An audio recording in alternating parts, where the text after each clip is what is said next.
인류사에는 오랫동안 지구가 편편하다고 인식을 해왔습니다.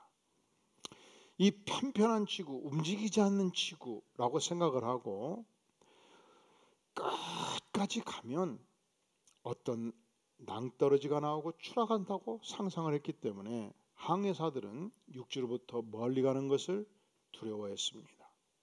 그런데 지금으로부터 약 500여 년 전 유명한 천문학자였던 니콜라스 코페르니쿠스가 아니다. 지구는 멈춰 있지 않고 지구가 스스로 자전을 하면서 태양을 향하여 돌고 있다.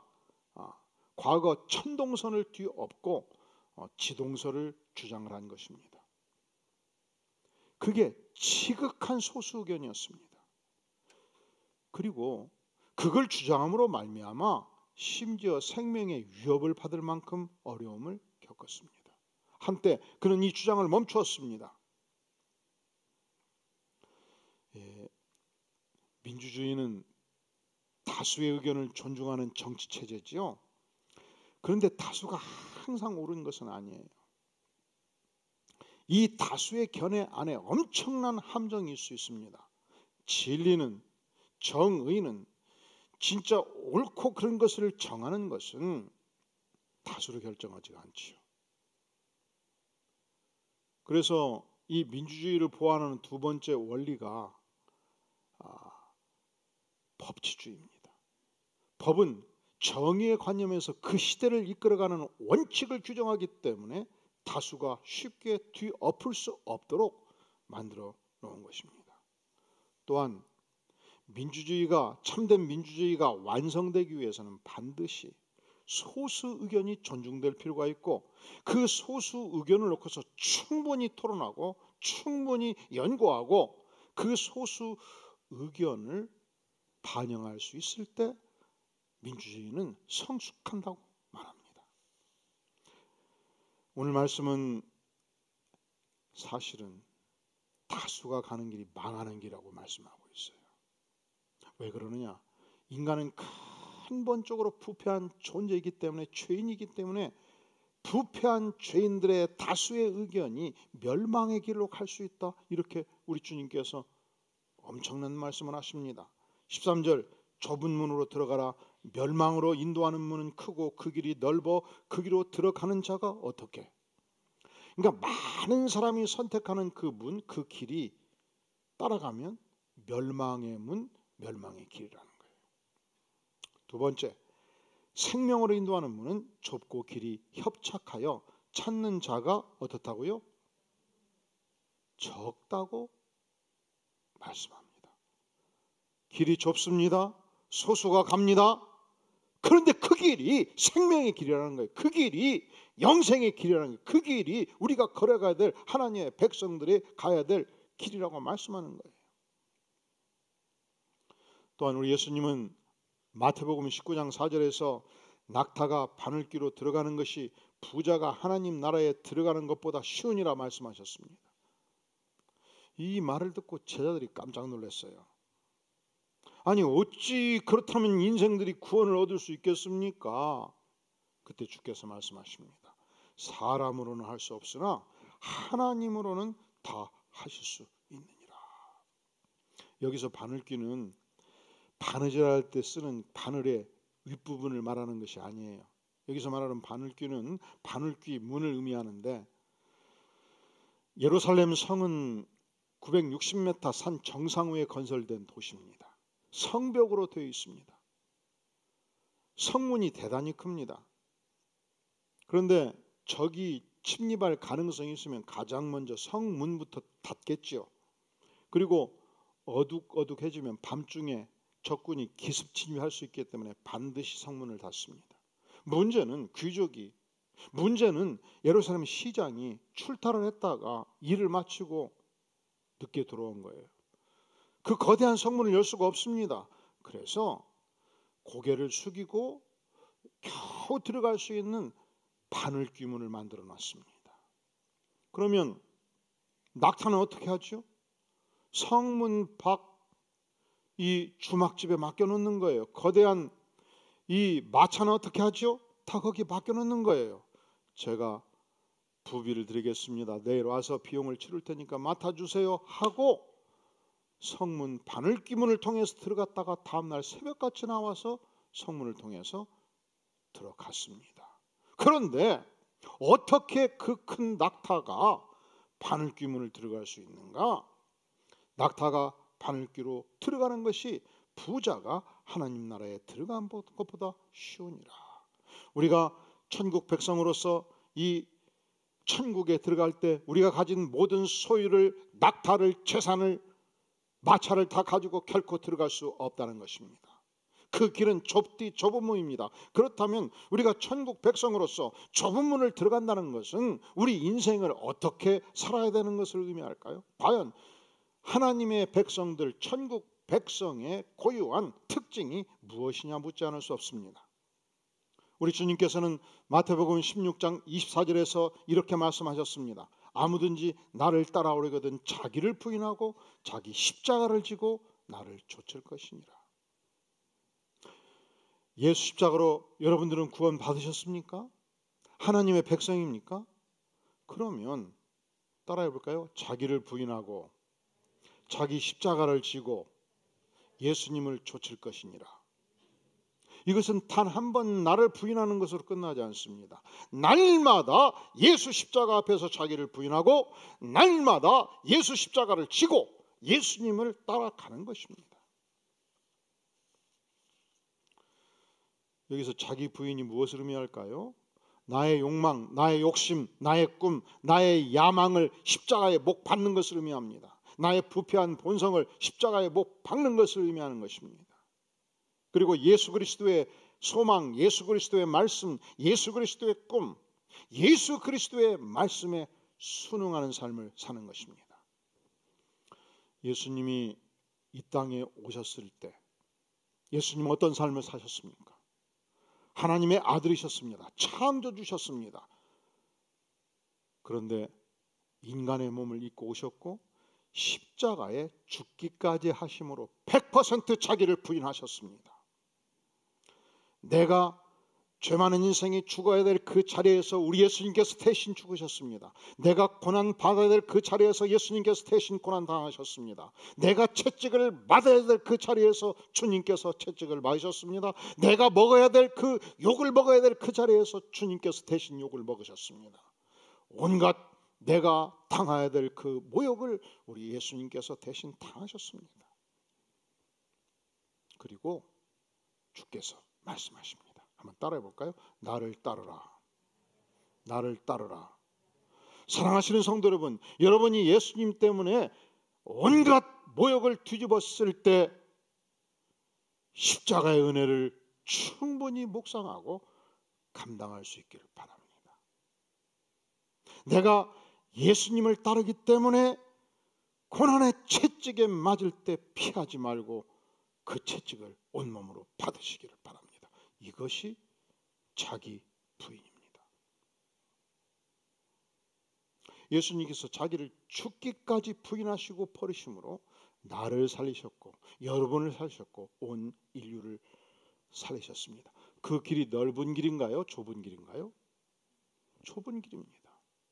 이 길을 저와 여러분이 걷는 것입니다.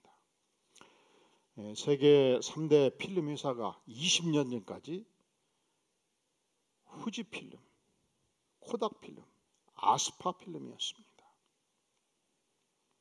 그런데 이 아스파 필름은 독일 회사인데 1936년도에 세계 최초로 칼라 필름을 만들었던 회사였습니다. 독일의 유명한 작곡가였던 맨델스존의 손자, 아들 폴 맨델스존이 창업한 회사입니다. 그리고 2001년도에 최대 흑자를 내요. 이 회사 때문에 영화계에 혁명이 왔어요. 왜? 흑백 필름에서 칼라 필름으로 갔기 때문에. 그리고 4년 후 2005년도 파산합니다. 파산해요. 놀라운 일이죠. 왜 그랬는가? 이 회사의 최대 지주들 그리고 임원들이 자기네들이 가지고 있었던 이 아날로그의 자산을, 기술을 기계 도구들을 최상으로 한 거예요. 전 세계가 디지털로 갈 때 멈춘 거예요. 그리고 4년 후 망해버렸습니다. 인생이 그래요. 우리가 나의 고집, 나의 의, 나의 자존심, 내 주장, 내 율법을 쥐고 살면 반드시 멸망의 길로 갑니다. 예수 그리스도의 의, 예수 그리스도의 생명, 예수 그리스도의 은혜를 의지하면 우리에게 영생이 있습니다. 철로역정의 크리스찬이 절망의 수렁에 빠져서 엄청난 고생을 하다가 겨우겨우 빠져나옵니다. 아주 죽을 고생을 해요.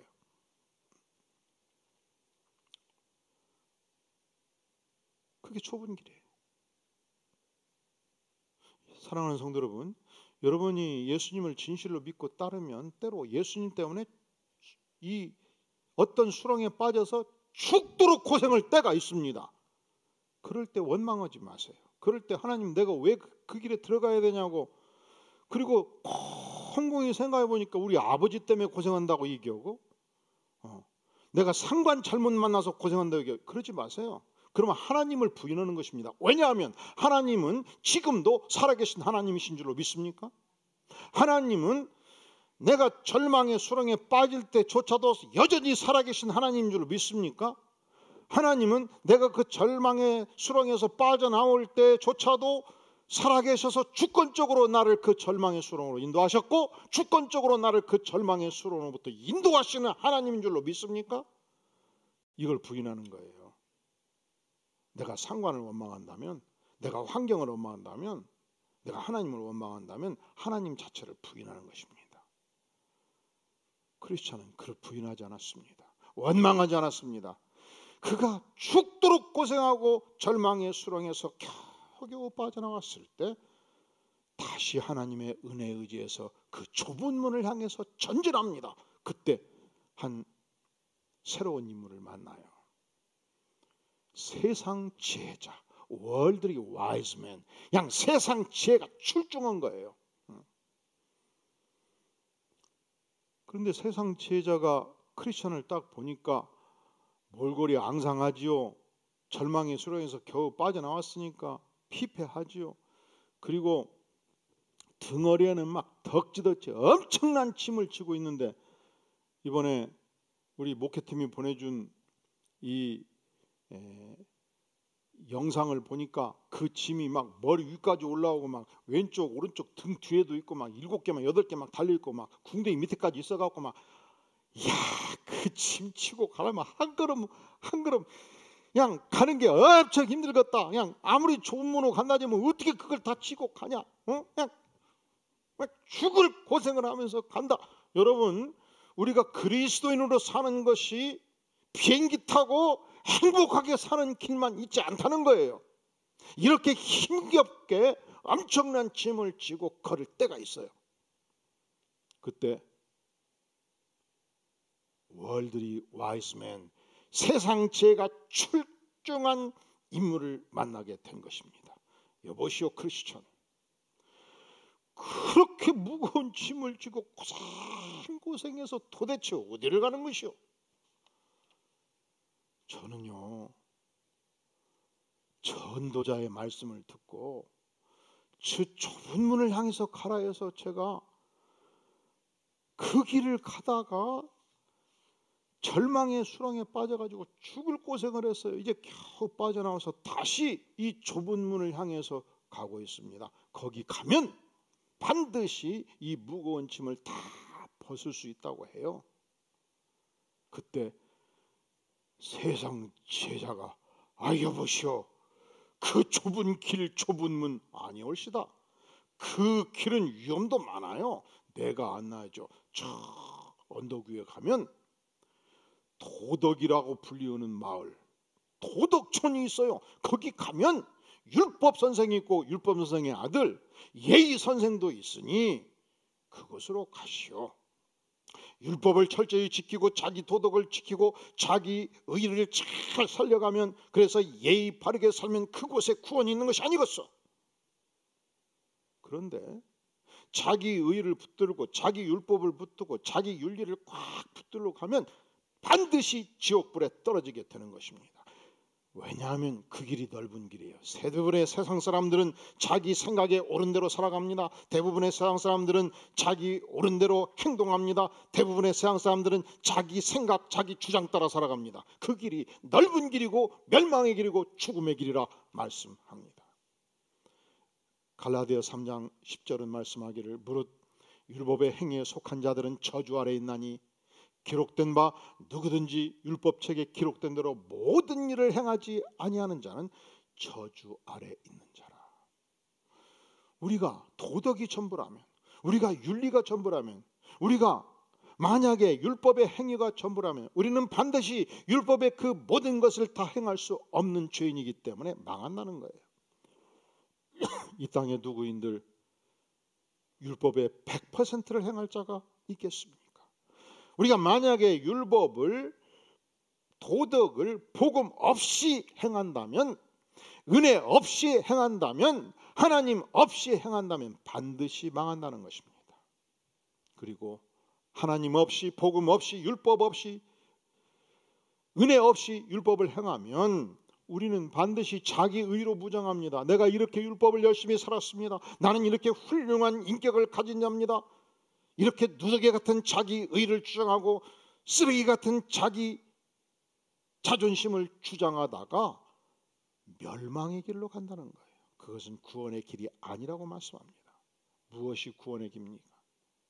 내 의를 십자가에 못 박고 나의 도덕을 모두 십자가에 못 박고 자기를 온전히 부인하고 예수 그리스도의 의, 하나님의 의를 덧입고 사는 자입니다. 무엇이 생명의 길입니까? 자기를 온전히 부인하고 좁은 문을 향해서 전진하는 자, 천국 백성의 삶입니다.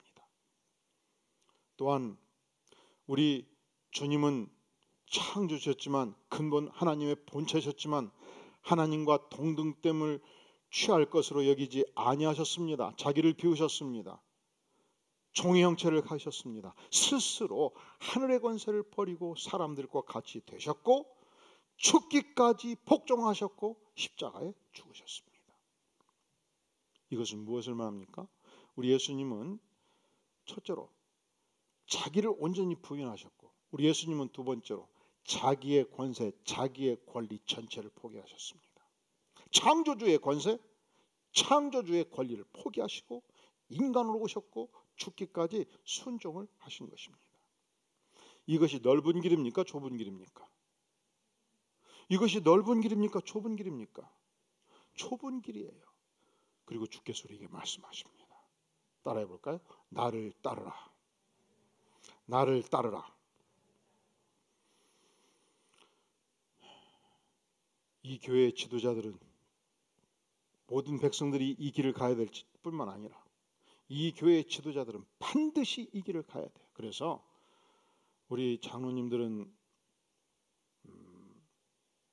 3년 동안 장로 되기 전에 이 광교 지역에 3년 동안 열심히 봉고차를 운행하면서 여러분들을 실어나는 것입니다. 3년 동안 매주 토요일이면 교회 와서 지하 1층, 지상 2층, 3층, 4층, 5층 남녀 화장실을 다 청소를 한 거예요. 왜? 우리의 존재의 목적은 내가 장로가 될 때 장로의 권리를 행사하고 권세를 행사하기 위해서 내가 장되는 것이 아니다. 나는 장로가 되어도 권리를 온전히 포기하고 주님을 따라서 온전히 영혼들을 섬기는데 매진하겠다라는 신앙 고백을 뼛속 깊이 새기는 거예요. 이것이 단지 장로님만 그래야 됩니까? 모든 하나님의 백성들이 체득해야 될 원리입니다. 외부에서 장로 안수 받으시고 안수집사 안수 받으시고 권세를 받으시고 오신 분들 중에서 과거 교회에 있을 때 이것을 뼛속 깊이 체득하신 분들은 우리 교회가 너무 편하고 좋을 거예요. 근데 모든 교회가 이 성경의 기본 원리를 강하게 가르치는 것은 아니더라고 보니까. 근데 만약에 다른 교회에서 이것을 타이틀로 알고 권세로 알고 자기 부인을 하지 않고 권리 주장을 하다가 세상과 같이 힘있게 명령하고 호령하다가 오신 분들은 굉장히 힘들어하시더라고요. 이게 잘 안 돼. 그리고 전도사님도 그러시더라고. 우리 목회자들도 다 내려놔야 돼요. 다 내려놓고 철저하게 예수님을 배우는 것이 가장 중요해요. 장로님들도 가장 중요한 것은 예수님을 배우는 것이 가장 중요하고, 권사님도 또 예수님을 배우는 것이 가장 중요하고, 여기서 뭐 권리를 행사하고 큰 소리 치는 건 아무 중요한 것이 아니에요. 왜? 우리 주님께서 우리에게 한번 따라해 볼까요? 나를 따르라. 나를 따르라. 예수님을 배우는 것이 가장 중요하기 때문에. 그리고 우리 주님께서 좁은 문, 좁은 길을 향하여 직접 가셨기 때문에.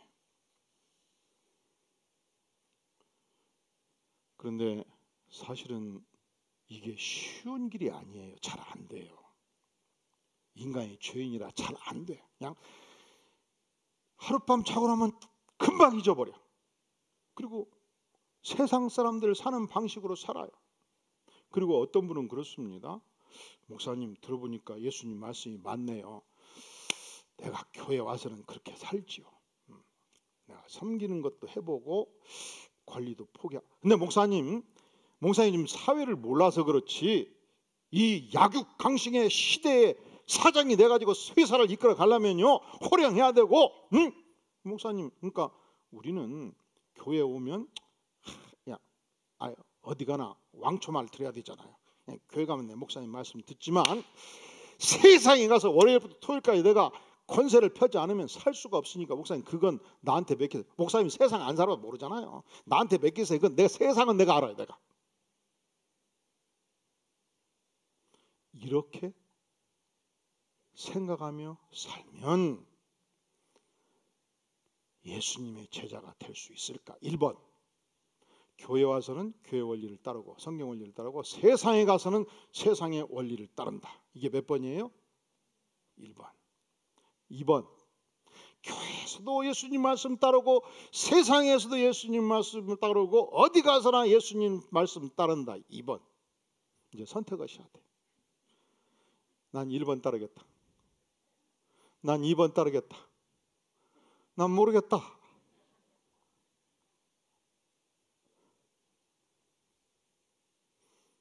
이것이 머리 끝에서 발끝까지 체질화될 때까지 2번의 삶을 사시기를 주의 이름으로 축원합니다. 근데 어려워요. 잘 안 돼요. 어떻게든지 자기 권리가 있으면, 조금이라도 권리가 있으면 행사하고 확 뿌려버려야 이 시원한 게 이 죄악된 부패한 인간의 본성이에요.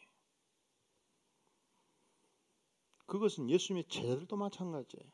예수님이 십자가에 피 흘려 죽기 전까지, 그 직전까지 제자들은 서로 싸웠어요.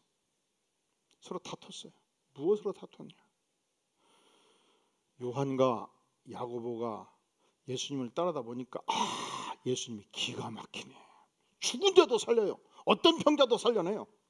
말씀이 너무 강력해요. 예수님을 따르는 백성들이 수만의 사람들이 예수님을 찬송하고 따라요. 이 권세면 반드시 거대한 왕국을 건설할 수 있겠다. 그때 나를 국무총리로, 내 동생을 좌의정으로 우의정으로 예수님이 세워야 되지 않겠냐 해서 어머니를 로비스트로 보내서 예수님을 설득하려고 합니다. 이걸 다른 제자들이 안 거예요. 그럴 때 다른 제자들이 물러서면서 참 잘했다 했을까요? 엄청난 논란을 일으킨 거예요. 왜 너만 찬란 짓거리 하냐? 왜 너만 로비를 하느냐? 우리도 로비할 능력이 있다. 누가 큰 자냐? 싸우기 시작을 했어요.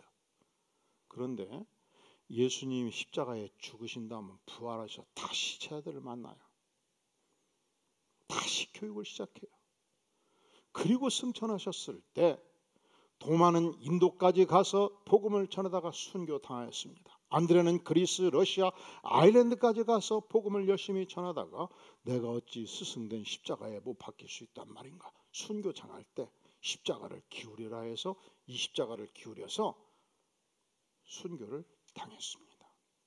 베드로는 로마까지 가서 복음을 전하다가 거꾸로 십자가에, 완전 거꾸로 십자가에 순교를 당했습니다.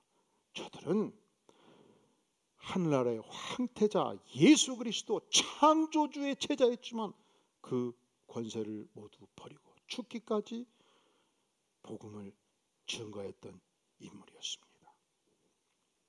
오늘날 이 미얀마가 군사정권으로 엄청 지금 혼란을 겪고 있지 않습니까? 200년 전 아도니람 저스틴이 미국의 명문대 중인 명문대인 브라운 대학을 수석으로 졸업하고 그가 얼마든지 미국에서 그 좋은 머리로 떵떵거리고 부자로 잘 살 수 있었는데 하나님의 부름을 받고 미얀마 선교사로 떠납니다.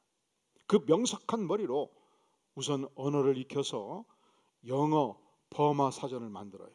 버마 영어 사전을 만들어요. 이게 지금도 미얀마 전역에서 1등 가는 사전입니다. 그리고 성경 번역 작업을 진행합니다. 교회 개척 사업을 일으키고 이 과정 중에 아내와 딸을 그 땅에 묻습니다. 평생 동안 영혼 구령 사업을 하다가 뼈를 묻습니다. 그는 선지국 출신으로서 얼마든지 그가 누릴 수 있는 권리가 있음에도 불구하고 모든 미국 시민의 권리를 포기하고 당시 미개한나에 들어가서 평생 동안 자기 권리를 포기하고 자기를 부인하고 예수 그리스도의 영광을 위하여 잃어버린 영혼을 구원하기 위해서 생애를 바친 것입니다. 우리 주님은 한 영혼이 천하보다 귀하다고 말씀하십니다. 그 말씀을 믿습니까? 우리 주님은 너희는 가서 모든 민족을 제자 삼으라 복음을 증거하라 명하셨습니다. 그렇다면 한 영혼을 구원하기 위해서 내가 날마다 자기 부인을 하고 내가 한 영혼을 구원하기 위해서 내가 누려야 될 권리를 포기해야 되지 않겠습니까? 우리가 진정 천국 백성이라면 이 천국 백성이 살아가는 삶의 태도가 특징이 있다는 거예요. 세상과 결코 같을 수 없다는 거예요. 반드시 좁은 문 좁은 길을 날마다 간다는 것입니다. 날마다 우리가 걸어야 되는 그 좁은 길 좁은 문이 무엇이냐? 바로 날마다 자기를 부인하는 삶을 사는 것이며 날마다 나의 권리를 포기하는 삶을 사는 것입니다. 무엇을 위하여? 예수 그리스도의 영광을 위하여. 무엇을 위하여? 이 땅에 잃어버린 백성들을 구원하기 위하여. 무엇을 위하여? 하나님께서 나에게 맡겨주신 영혼들을 사랑하기 위하여. 우리가 천국 백성이라면 어떤 삶을 살아야 마땅하겠습니까?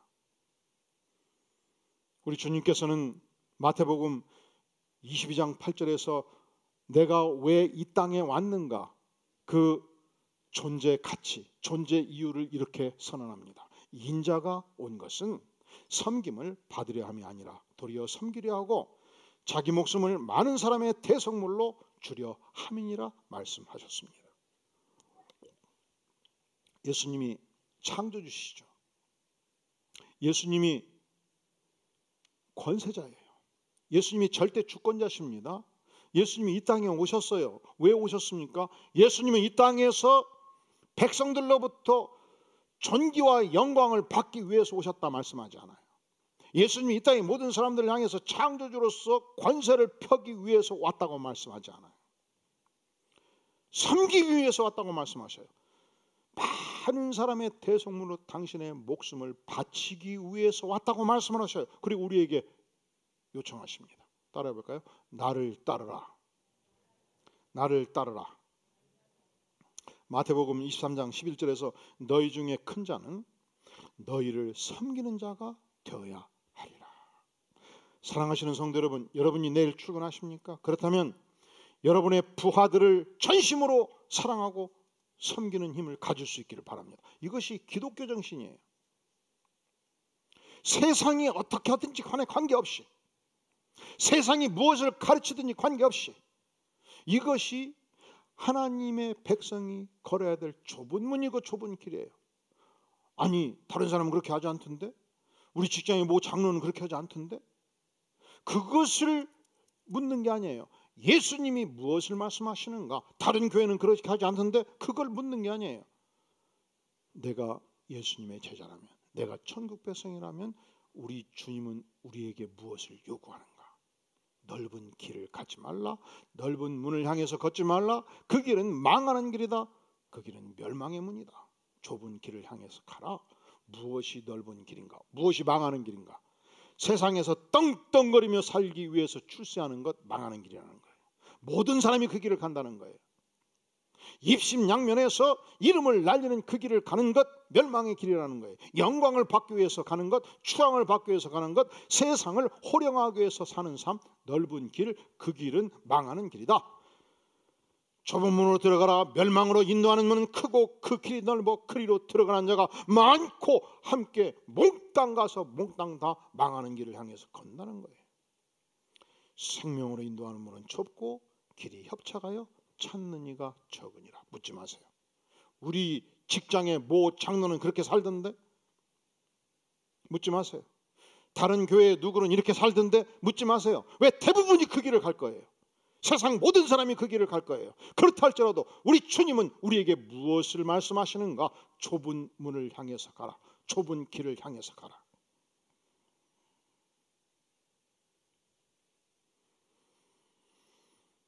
그래서 우리 교회의 모토가 따라해 볼까요? 섬김은 지상 최대의 축복입니다.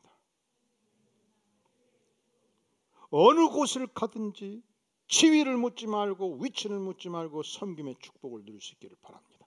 아니, 섬김 그 자체가 위대한 거예요. 종템이 위대한 거예요.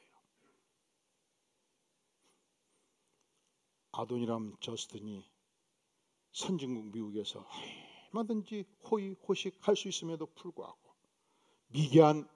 미얀마 땅에 들어가서 전 삶을 불살라서 자기를 부인하고 권리를 포기하고 저들을 섬김으로 하나님께 영광을 돌릴 수 있었다면, 예수 그리스도 하나님의 아들 창조주임에도 불구하고 하늘의 권세를 버리고 이 땅에 오셔서 십자가에 죽기까지 자기를 버리시고 나를 구원하셨다면, 이것을 진실로 믿는다면, 사랑하시는 성도 여러분, 이번 한 주 동안 단 한 영혼의 구원을 위해서 어떻게 좁은 길을 걷겠습니까?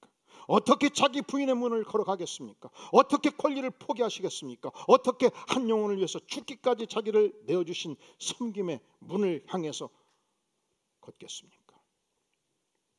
주께서 우리에게 좁은 문을 가라 말씀하실 때, 이것은 주께서 가능하기 때문에, 우리가 그것을 좋아하기 때문에, 우리가 그것을 쉽게 선택할 수 있기 때문에 명하신 것은 아닙니다. 비록 어렵다 할지라도, 비록 우리가 쉽게 선택할 수 없다 할지라도 그 길만이 생명의 길이요, 그 길만이 영생의 길이기 때문에 선택의 여지가 없이 우리로 하여금 그 길을 갈 것을 명하십니다. 이 좁은 문을 향해서 용감하게 전진하는 위대한 생애 사시기를 주의 이름으로 축원합니다. 기도하시겠습니다. 영광의 주님, 그렇습니다. 나의 본성을 따라, 내 욕망을 따라 살지 아니하고 주의 말씀을 따라, 주의 요청을 따라 살기를 구합니다. 이 좁은 문을 향해서 전진하며 나아갈 때, 특별히 이번 한 주 고난주간 십자가를 묵상하며 나아갈 때, 주님, 우리의 섬김을 통해 영원히 구원받고 우리의 섬김을 통해 주께 영광되는 복된 한 주간 되도록 인도하여 주시옵소서. 예수님의 이름으로 간절히 기도하옵나이다. 아멘.